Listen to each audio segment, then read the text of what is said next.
So let's go ahead and mark the plywood up so we can cut out our doghouse and our characters.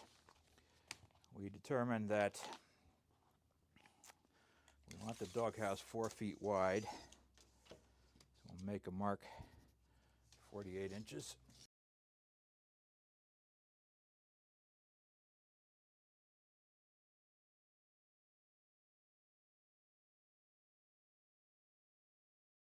We're going to come in 6 inches on each side, and the bottom of the roof will start 18 inches up.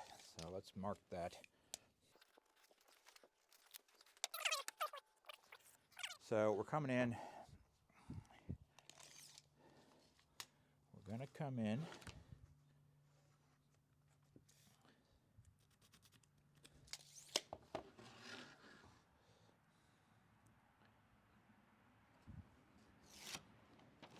so that will give us this. We'll take those 2 pieces out right there. That's what I'm marking at the moment. And put an X on that part so we know that's waste. And we'll do the same thing up here. We'll come in 6 inches and draw a diagonal line down, and that'll give us the inset on the roof.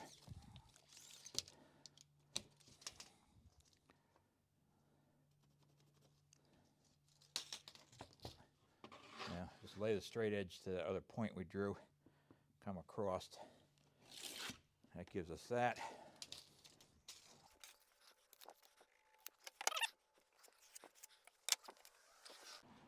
It's a good practice to mark out the part that's going to be waste so you don't get confused, so I just put an X there. So that's the doghouse. Let me get the stencils for the characters and we'll start putting them out. And remember 2 things here. Since we're cutting this with a saber saw, we put the good side down. So if we want the character, the cutout to be oriented that way, because they're not symmetrical, they're different from one side to the other, we want to put them face down so that the cutout side comes out in the correct orientation. So we'll stick him up in here. This is Charlie Brown, and we'll lay him there. Let's take Lucy. I think we may find that Charlie Brown's head is a little bit disproportionate looking at this. So we may have to redraw that at some point, but we'll see. And here we got Lucy and Sally. Okay. And we will stick this.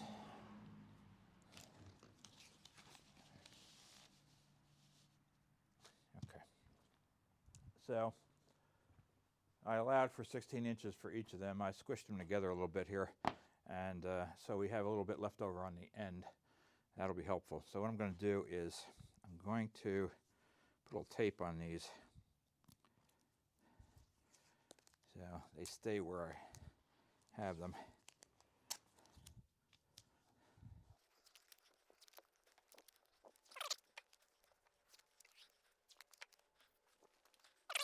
Normally I would trace a pattern with a pencil, but since this is just paper, it's very thin. I'm going to use a Sharpie to do this. I can kind of overlap onto the paper while I'm doing it. It will make it a little easier to mark this out. Just spread your hand out and press down on the paper so that it's flat. Oops.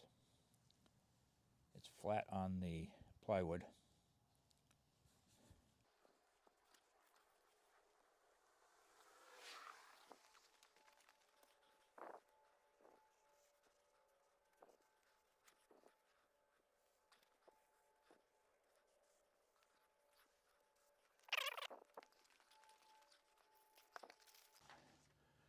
And I'm just going to draw in here where the tape covered that and fill in any little spots I missed. Okay, that looks pretty good. So we'll just do the same thing with the other 2. Let me get the stencils for some of those odds and ends that are going to decorate Snoopy's doghouse and see if we can fit some of them in and make best use of this plywood. We have Woodstock. We have the first prized award off the doghouse. We have these two lights, two stars, and this weather vane thing. So let's see if we can fit all this in around the edges here, and that'll save us some plywood.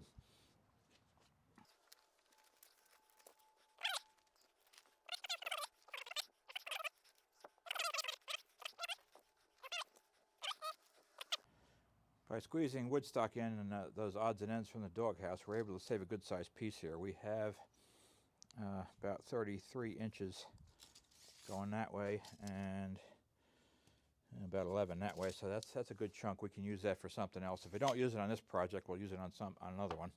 So I'll mark all this out, and when I'm done with that, we'll come back and take a look at what we got. The Linus character is standing sideways, so he's not as wide as the other characters are. And because of that, I was able to fit him into this leftover piece down here at the bottom.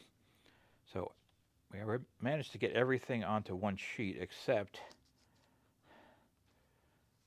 for Snoopy himself. So if you have an extra piece left over for another project big enough for Snoopy, you could actually get by with one sheet of plywood rather than 1.5. So that would save some money. I'm going to go ahead and cut this. I'm going to get my crickets out and use them to cut it. I don't need to show you that. You've seen me cut plywood plenty of times already. So I'll just do that off camera. And we'll take the saber saw and cut all these pieces out. Once I have these cut out, I'm going to see what kind of scraps I have left. We need to make the brackets for the back of these for the stakes that are going to hold them up. So we have 4 characters that we need to hold up. Snoopy and Woodstock are going to go on the doghouse, so we don't need stakes for those. And we're going to use a slightly different method to hold up the doghouse itself since it's so large. So we'll need to get stake pockets made for the 4 of these, and then once that's done, we can prime them. So let me go ahead and cut these out. When you're cutting these, start at the outside edge and work yourself back towards the bulk of the plywood. This will give this as much support as possible while you're doing it. If you start in the middle and cut out, you're going to end up at the end with some pieces that are very hard to hold on to while you're cutting them. So when we cut the main piece out here, I'm going to leave the doghouse attached, and we'll cut in from the other end and cut each piece as we go along. This way we'll always have a pretty good chunk of plywood left to hold on to.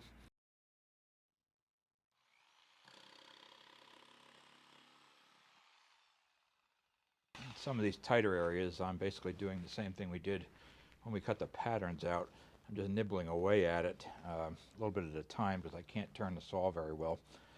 You could also drill holes in the corners, which I may do for some of the other figures, and that way it gives you a place to put the saw down through to get that cut started, but I think I can make this work right.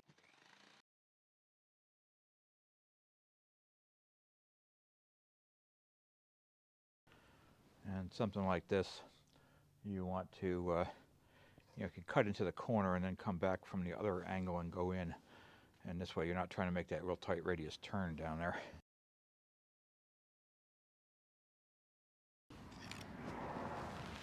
Now that may look like junk, but actually it's not. Here's because I can use that, cut a piece out of it that's fairly straight and use that as part of the brackets for the back of the larger figures to put the stake through. So don't throw anything like that out at this point. This still might be useful. We may not need it, but hang on to it until we make sure that we got all those stake pockets done. We might also need some small pieces of scrap to attach the odds and ends to the doghouse, the ribbons and lights and stars and so forth. So it's good to keep a hold of all this, even though it looks like junk, until we're sure that we don't need it.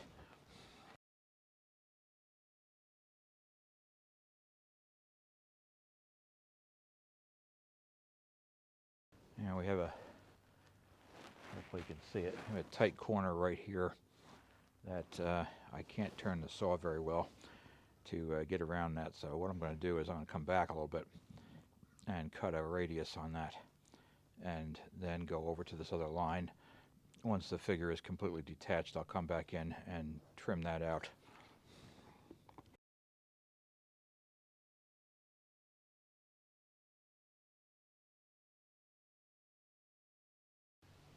With the saber saw, because the blade is pulling, as it comes up, it's pulling the saw down onto the work. It's generally fairly safe. You don't have the saw jump at you very often. Sometimes it gets stuck and it bounces up a little bit, but it's not like a circular saw. So it is all right to pull it towards you as long as you're being careful as usual. Don't even think about doing that with a circular saw because it's extremely dangerous. You always want to be behind the handle on a circular saw, but for this, this is relatively safe.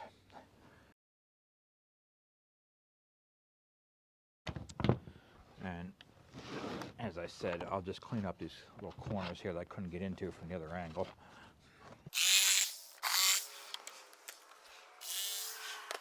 So that's how he'll go, sitting on top of the doghouse. Just got to clean up the edges a little bit with some sandpaper, and he'll be ready to paint. So we'll just keep going, do the rest of the figures, and we'll keep moving on. I need to make the brackets for the back of the larger characters. This will allow them to slide down over the stake, and it'll hold them up. So we're going to just do that. Their brackets have two variations on them. The top one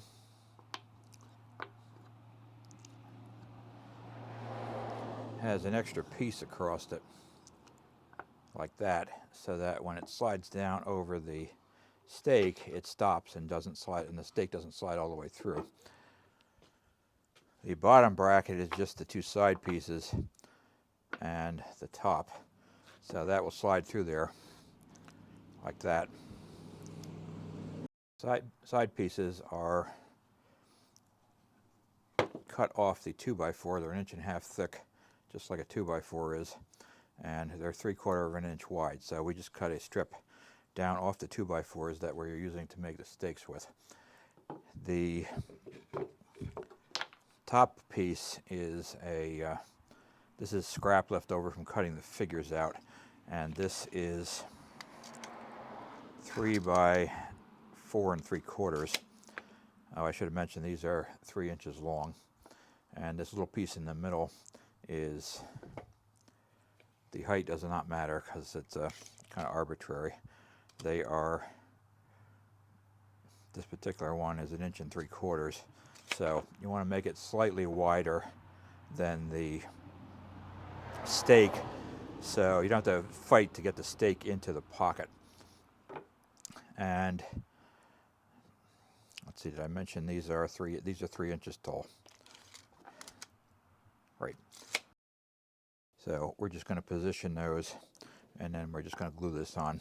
I made a mistake on the candy corn project where we made our candy corns and pumpkins. I had a brain fart and I didn't glue these on prior to priming the back of the characters, and I went ahead and glued it. I don't know why. I guess I was having a bad hair day because there's no way glue is going to stick to paint. So I should have done that first before I primed the back of these. So this time I am doing it in the right sequence. Now, if you are concerned about getting this precisely where you want it, you can lay the stake on there and draw a line. What we want to do is we want to go in the middle of the neck, and then come down here and more or less the middle of the feet. So I'm just going to eyeball it. I feel comfortable doing that, but if you aren't, just line that up the way you want it and draw yourself a line down there. What I'm going to do is take a small paintbrush and just put the glue on the back of each piece.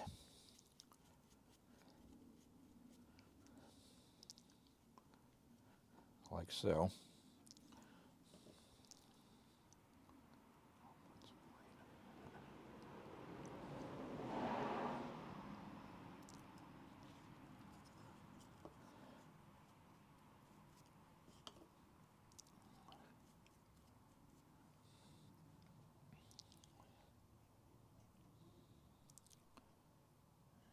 And then I'll just eyeball this and line it up so that the bottom brackets hold the stake more or less up and down.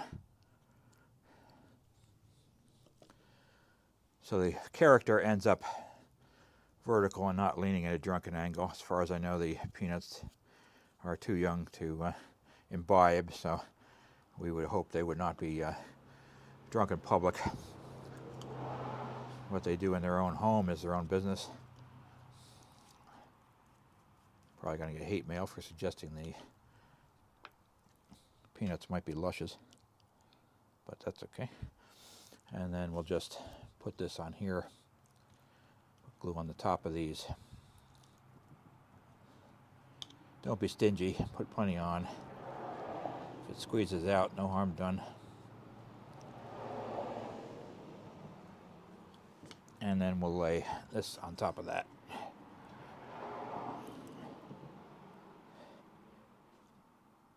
It does not matter if the dimensions are perfect. Everything lines up perfectly. Nobody's going to look at the back of it, so it doesn't really matter. I should mention that the glue I'm using is an exterior grade glue. This happens to be Tight Bond, but you can use it else. There are other brands you can use. And then once I'm done, I will pull the stake out so that if any glue spilled, it doesn't accidentally glue the stake to the back of the character. And once that's done, I'm not going to try to clamp this because it's in too far from the edge. I'm going to put some weights on it so that it make sure the glue sets properly. And as far as the weights are concerned, anything you have around, I mean, if you have weights that you're using to weight lift with, that's good. Paint cans are good enough for this if they're full. Cement blocks, bricks, whatever you have. So, or you can get your kids to stand on it as a punishment until it heals up. So those are your options. Oh, by the way, this is a good project for kids that are old enough to use some tools and do painting and so on and so forth. I think they would probably enjoy it. So this would be good to make it into a family project. So let me just glue this other one on here, and we'll be done with this part. And we'll just do the same for the other characters. Once this dries, I'll come back and prime the back.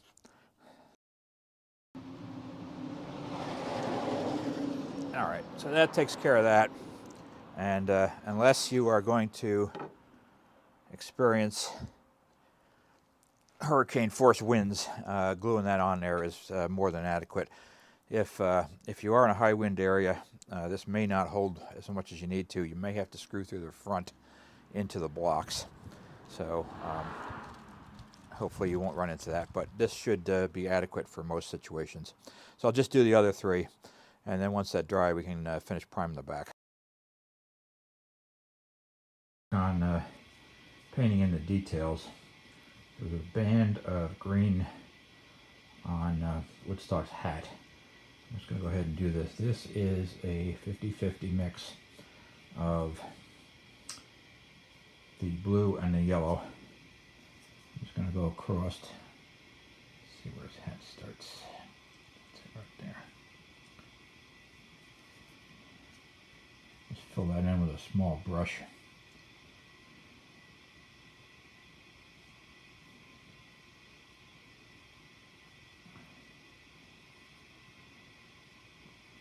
And I just put the white on, so we'll wait till that dries, and then we'll go ahead and I think there's some red bands in between there, so we'll fill that in.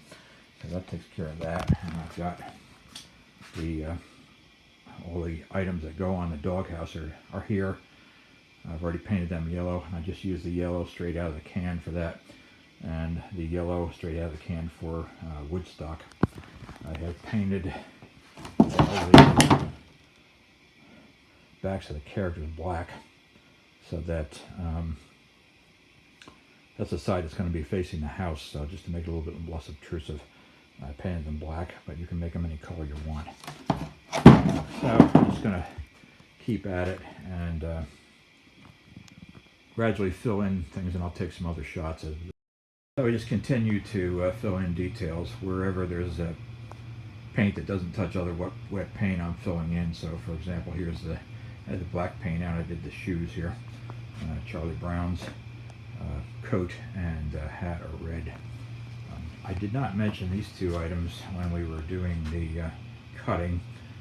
If you look at the picture of the doghouse, there are some fake lights there that need to be held up, and we need a couple of sticks to do that. So I just cut them out of the scrap, and they were painted black in the picture, so I went ahead and did the black. Now I put the light blue on Linus and Lucy. That's their coat colors. So we'll just wait until all this dries, and then we can start filling in the colors that are in between. And continuing to fill in various details on the painting, letting each layer dry, and then coming in with the next layer of paint. In this case, I am going to put some stripes on the pants of the Linus and Charlie Brown figures. So just taking a small brush and just going down here. It doesn't have to be perfect because nobody's going to see it up close. So just dragging this along. A good tip is that if you're applying a small amount of paint, rather than trying to dip into the pot, just put the paint on a lid from the can. In this case, I had mixed this, so this is in a previous, I think it was a sour cream container at one point, and that just makes it easier. So I'm going to try to mix up some paint here for the faces, and what the technique I've been using is I have a separate foam brush for each color, and when I'm doing the preliminary mixing, just to get the color right, all I'm doing is dipping it into the paint can, and I'm just kind of shaking it down into there, just dripping off some paint. And in this case, I count the number of blobs I put in there so I can get the correct ratio. So what we're going to do here is I just put 3 blobs of the pure yellow paint in there, and obviously that's too yellow for the faces, so I'm going to start dripping in some white. Let's give this a stir and see what we got here. That's still too yellow after putting 1 blob of white in, so that right there. What you have there is 3 parts yellow to 1 part white, so that's not going to do it. Let's put some more white in and see how we make out. So that is 3 parts yellow to 3 parts white. That's getting pretty close. I think I might just put 1 more part white in there and see what we come up with. Looks kind of flesh tone, close enough to it anyway. So let me try 1 more part of white and see how that goes. So that is 3 parts yellow and 4 parts white. I think we need to... This still looks a little yellow compared to what flesh tone is, so I'm going to put a small amount of black in there and see if that makes it look a little bit more realistic. That did not go the way I wanted it to. That kind of just looks like a kind of a pukey green, so I'm going to start over. This is why you want to mix small quantities of it to start with. Don't pour a big pile of it together, because you may not get what you want, but there's no real loss here. This is just there's just a little bit of didn't lose much paint. So let's try this again. Another thing you can do if you don't have any little cups to mix it in is you can just lay it out on a piece of paper like an artist would on a palette, and that's actually what I did here. So I tried this again, and what I ended up with was 1 part yellow, 1 part white, and a tiny little bit of red. I couldn't even measure it, and that gave me a sort of a seemed to give me a pretty decent flesh tone. Here, I just put some on the plywood on Lucy's face, so I'm going to go with that. So we have basic colors on just about everything at this point. I'll have to let all that dry, and then we'll have to come back and fill in the rest of the details. And there'll be some touch-ups. It turns out it's a good idea not to drink 18 gallons of coffee when you're trying to paint a straight line on a holiday lawn ornament. So we will need to do some touch-ups. I'm mostly done. I got a few touch-ups to make, but pretty much got everything painted.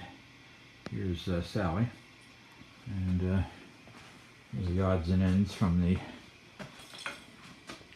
They're going to go on the doghouse. We got Woodstock over here. He's looking pretty good. Snoopy, looking pretty good. And let's go around the other side.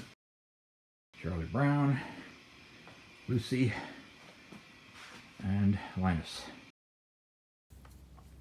In the picture, it shows some detail on the doghouse. So first of all, we're going to paint the lines on the siding. There was in the picture it showed 3 siding boards. So what we're going to do is just take some black paint. I'm going to roughly make it 1/3 of the way down and just go across. I'm not trying to make this perfect. It is a cartoon after all. So just going across here, roughly where it should be, and that'll be fine. So that takes care of that. And there was also some detail on the roof, which is supposed to show that the snow is settled unevenly on there. So we're just going to put a few marks on there, same way, and give it a little character.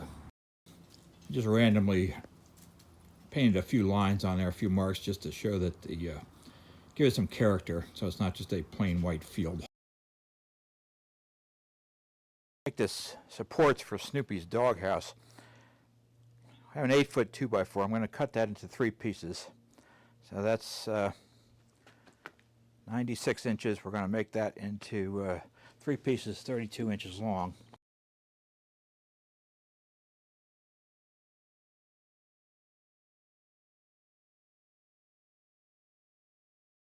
And we're going to take one of those pieces and put a 45-degree cut on each end.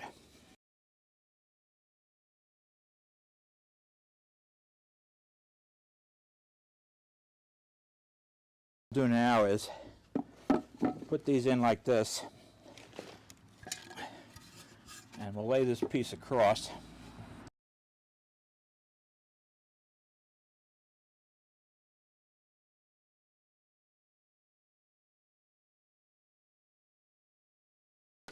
So we'll put this behind the doghouse. The doghouse will screw onto here. And then what we'll do is we'll drive one of the stakes down next to this diagonal and put a screw through. So that will prevent the doghouse from falling over, and the stake will prevent it from sliding back and forth. So we'll make one more of these, and that'll constitute the supports for the doghouse. And we'll go ahead and throw a coat of paint on these also. So that pretty much does it, but I'm going to come back in a day or two and show you what it looks like out on the lawn, and go over the project and the costs, and see if I have any other, see if there's anything I would have changed if we were going to do it again. So in the meantime, thanks for watching. See you next time.